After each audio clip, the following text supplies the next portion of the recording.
Hard work pays off. Dreams come true. Bad times don't last, but bad guys do.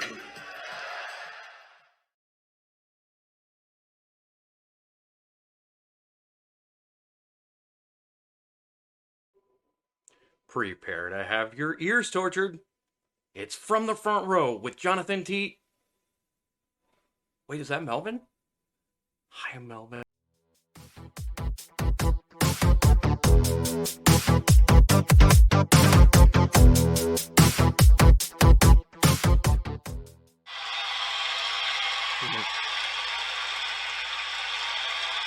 Yeah, but did you see what happened to him, though? That was messed up. You sat there and laughed your ass off about that shit. I know. But, you know, in her defense, you know, she didn't really mean to do it. Well, you know, whatever. It doesn't really give you warnings. What's up, WPA? It's me, Johnathan T. Rokford, here with a very late edition of From the Front Row. Now, honestly, I'm not feeling that well, so I really wasn't going to do the show. But, as some of you tend to enjoy watching me make an ass and fool of myself, I figured why not brighten your weekend. Now, as always, you heard Turtle talking about the Game Changer Championship. Started off with the Queen, Starling J, defending the title against Casper 2779. She beat him, folks. It wasn't even a contest. Now, she moved on and thought she'd go for another Killer Goon and challenged the Essential Jayla Masters, which you should never do. Never. One-on-one. Never. Don't do it, folks. The guy's a tough SOB. And he was celebrating his birthday. Happy birthday, Jayla Masters. So, of course, the gods bestowed upon him a win over the Queen, thus taking her title and restoring it back to its masculine form, the Changer title. First off, don't go after somebody who's MDK all day, except Wednesdays. Now, in an odd twist, the Beast, who was taking a break, issued a challenge to the Game Changer champion for next week. But see, the champ, Jayla Masters, doesn't play that. He doesn't roll like that, folks. He doesn't roll like that. No. He told the Beast, either you show up Friday, or it's just a forfeit. I'll just move on. So the Beast did. He showed up. And they're still fighting, folks. The match is still ongoing. You know, we'll see how long this one goes. Will we have another marathon? But, never mind that. Let's get into the matches. So tonight we are not going to talk about the matches where people didn't show up. I'm getting tired. Boo, you whore. It's tiresome, folks. It's very tiresome. But what we are going to talk about are the matches where we actually had freaking winners and a couple of countouts and time limit draws, you know. As my cousin would say, whatevs. What? Yeah, he got me again. Little asshole. So we started the night off with Kenny Lee versus the Emperor Toucan Liam. And since he didn't have a match, Luscious Lucius was down on the announcer's table doing commentary, along with Casper 2779. They were down there doing commentary. Actually did a pretty good job, too. Now, Kenny Lee was able to defeat the Emperor, which is usually no surprise, but come on, it was a newcomer. You let the new guy beat you? You can say that's rigged all you want to, but he ain't got no friends here yet. I don't know who would have rigged it for him. Even though it was revealed that Kenny Lee used to be, somebody else. We won't say who it was, though. Cool, Father. Now, our next match featured the Supreme Knight taking on James Altraz. And folks, it was a pretty good match, I must say. I give it about a 4. I give it a 4. Good technical skills.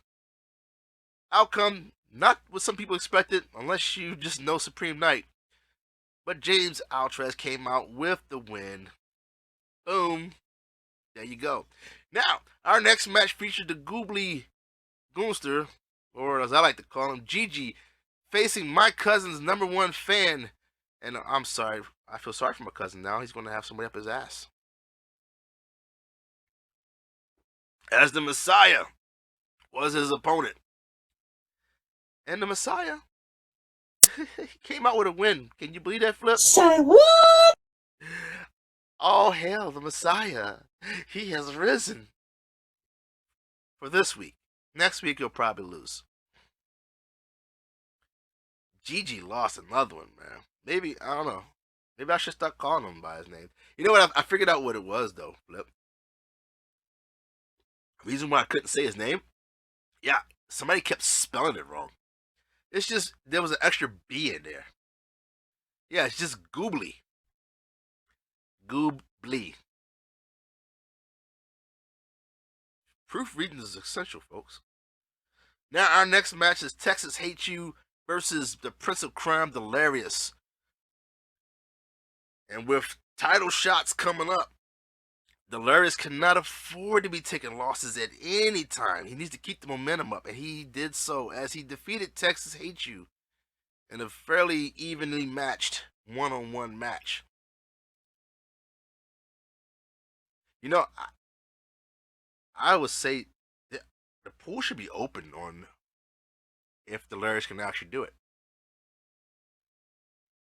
I mean, we've only had, 2 people actually defeat Jermaine Walker for his title?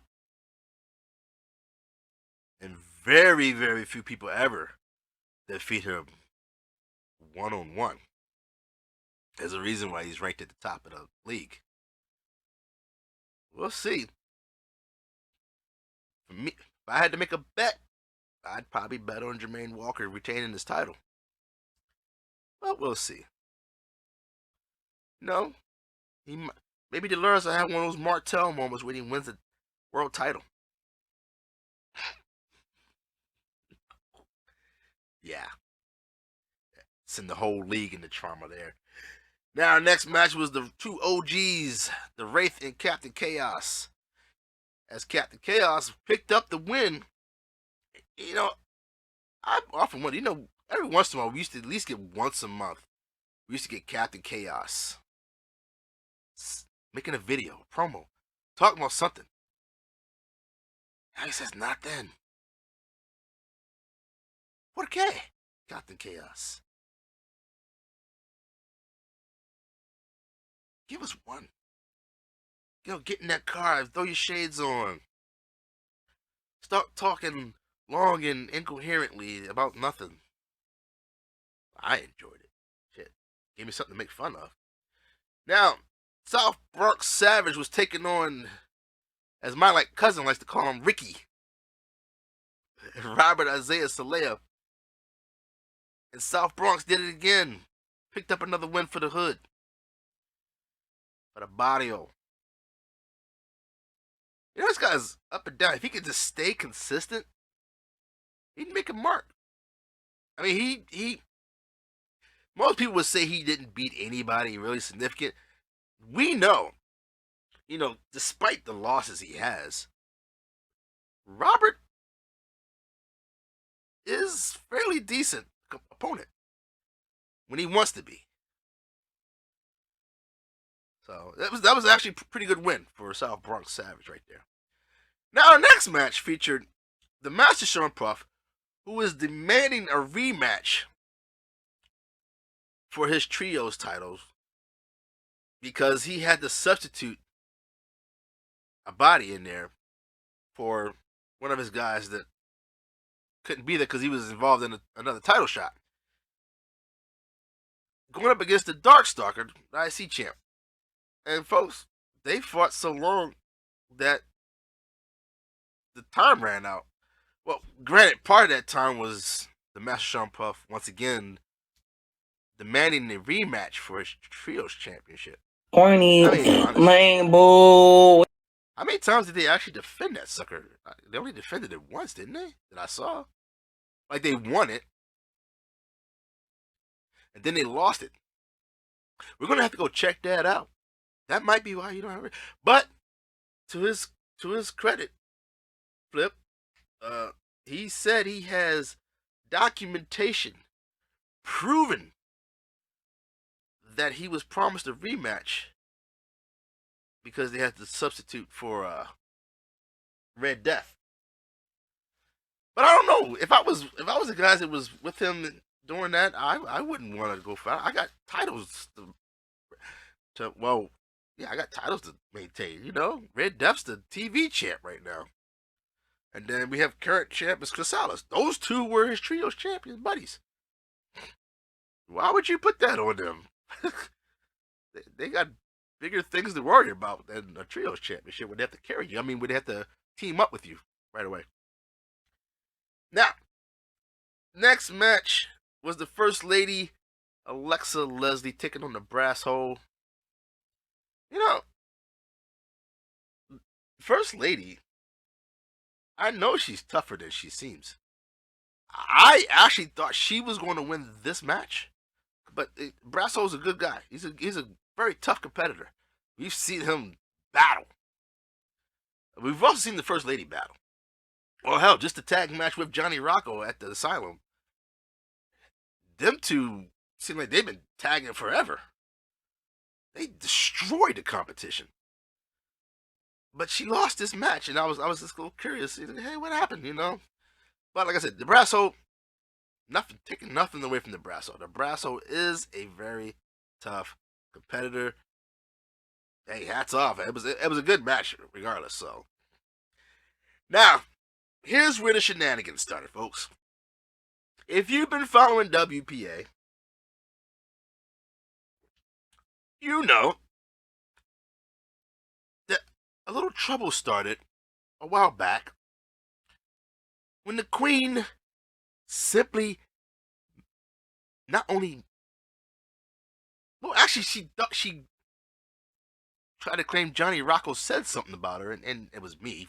Thank you very much, Queen, for assaulting me too. But then she further irritated him by misspelling his name. That was all it took, folks. She misspelled Johnny Rocco's name, and he went on a vendetta. Even though she apologized. And we know what happened after that. Well, folks, the last time these two faced each other one-on-one, it was before all that happened, they actually fought to a time limit draw. Well, no, actually, I think it was a double count out there. But here's the thing. Johnny Rocco warned the Queen. And Flip, you'll love this, but this is the part Flip likes. That her assistant better not show up anywhere ringside or he was going to get hurt. And, yeah. So, the match begins and they're going at it. It was, the Queen was actually in control for the better part of the match. And then Johnny took over. And he grabbed the Queen by her hair. Now, we see what happened last time somebody grabbed her by the hair. It didn't work out that well. But there was no piranhas here, folks. I mean, he literally grabbed her by the hair to pick her up, to set up for the next move. And her assistant, Freddie, jumped on the apron, yelling at him to let go of her hair. Now, you know it doesn't really take much to get Johnny Rocco irritated. He doesn't like anybody in the league. He just tolerates them until they piss him off. So he let go of the Queen's hair, turned around, and grabbed Freddie by the collar. Now the ref was trying to tell him to let go, and the Queen wasn't standing for it. So she came over to try to hit Johnny to make him let go. And Johnny moved. It's like almost he knew she was coming. Moved, and she hit Freddie, knocking him off the apron, and he fell kind of awkwardly. It's not funny, Freddie. It's not funny, Flip. Look, I'm calling you Freddie now. It's not funny. Well, it was kind of funny the way he screamed. But, yeah, he wound up twisting his ankle, and the Queen was a little distraught. She was in shock, like, oh, I can't believe I just hit him. And Johnny Rocco came up behind her and rolled her up and pinned her. And then he started laughing. He thought it was hilarious. You know, hey, when he says, don't come by the ring, you're going to get hurt. I guess he meant it. He didn't say he was going to do it, but he said he was going to hurt. So Johnny Rocco wound up defeating the Queen. And that was a good win for Johnny Rocco. Actually, she's in the top 10, top 5. I mean, granted, Johnny Rocco's no slouch either, but still, he's ranked way down there. He's like in the, 20-something? Yeah. It'd be like as if what's his name?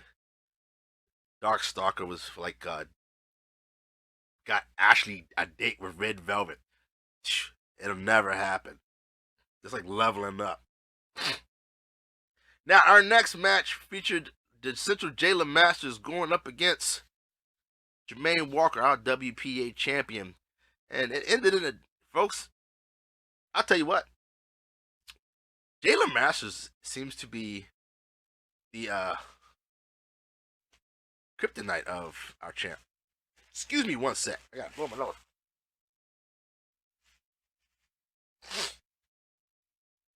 He seems to be the kryptonite for our world champ. Let's see. He's beaten him a couple of times. Came up with a draw, and then, he finally lost to Jermaine Walker. But this time, once again, I tell you folks all the time, Jayla Masters, one-on-one, is one of the toughest SOBs to beat. And he proves it time and time again. Yeah, he may take a loss here and there, but come on, folks. You see it, I see it. And him and Jermaine fought to a double countout. Double countout, folks. Once again, Jermaine can't beat him. He's beaten him once. But it's like the reset button's hit. Now it's all starting all over again. So I guarantee, if it wasn't for the fact that Jayla Masters has a tag title match coming up, he'd probably be calling out Jermaine Walker for a title shot. I guarantee it. Now, our next match was a rematch between the two bigs here in WPA, Big Mel and Big J Bowski. And, Big J Bowski, man, since that Luscious Lucius loss, he's been kind of, as he took another loss to Big Mel, which is not a devastating loss. I mean, Big Mel is in the top 10. But still, man, heading into, WrestleMania, you gotta pick it up there, bud. But Big Mel with the win. Now, next match was Needles Kane versus Lady Assassin. And Needles Kane was going up against a Lady Assassin that was not at 100%. Something was wrong with her. The trainers had to come out. Deemed she could not finish the match. So we'll probably get a reschedule the match, but Needles Kane was awarded the win. She showed up, folks. Don't worry.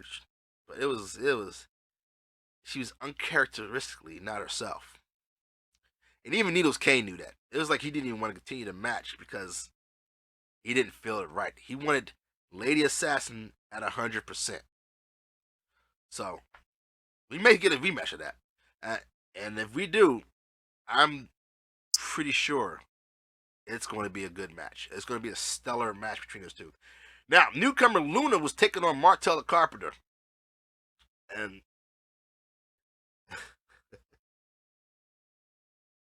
do I really have to tell you what happened? Martel lost. Yeah. Yeah, you knew that. I knew that. I mean, they knew that. To the newcomer Luna. Whew, man. You know, I think they're going to just start. Martel is starting to be the sacrificial lamb to all the newcomers. You know, get them on the right track, pick up a win.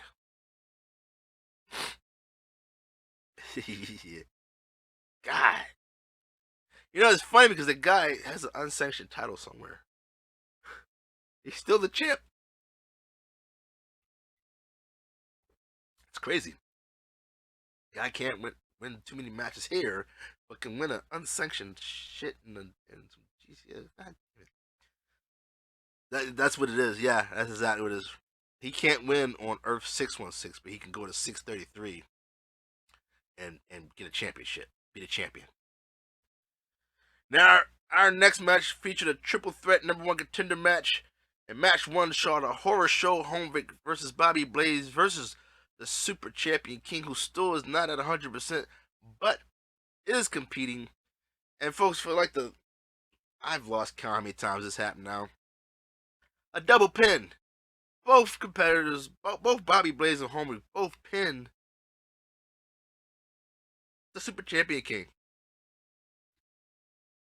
We gotta start keeping count how many times this happened. It's getting ridiculous. Imagine how the person getting pinned feels. You know, both your competitors pin you. And they'll be moving on, folks, because, hey, you know, I don't even know why we call it a triple threat match anymore for the title. The last couple of times, it was with 4 people in the match. Now, match 2 ended the way it should have, with 1 winner, as Johnathan was able to pin Crazy Canuck and pick up the win to move on to a title match. Shepherd Bane, yeah, he almost had it. Almost there. Now, our next #1 contender match was determined the #1 contender for the television title. And, you know, folks, I don't understand, you know. It's one thing not to show up for a regular match. It's another thing not to show up for a match that could get you a title match.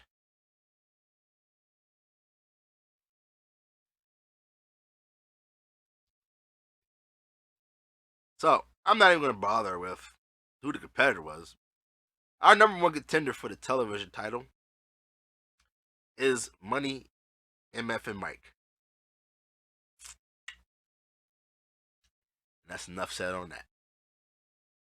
Now, in the WPA Triple Threat Championship, we had Casales versus Lucha Libre versus the man nobody wants to lose to, Quani Fist, versus the narrator of violence, Lycon Umbros. Give me a minute, folks. Well, it's not that surprising, I guess. He's won championships before. But Quani Fist is our new Triple Threat champion, folks. Say what? Say it with your chest, man. Quani Fist. Hey, you know what? I gotta give you props too. You did it, man. Good job. Yeah, he's gonna make some new merch off of that. You know, nobody had to carry him. He pinned like a numbers at that. Yeah. Now, our last match was for the WPA Television Championship, and it saw Red Death taking on the Ronin, Shonen Campbell. And oh, what a battle it was, folks. As the Ronin brought out all the weapons. But it wasn't enough to defeat Red Death.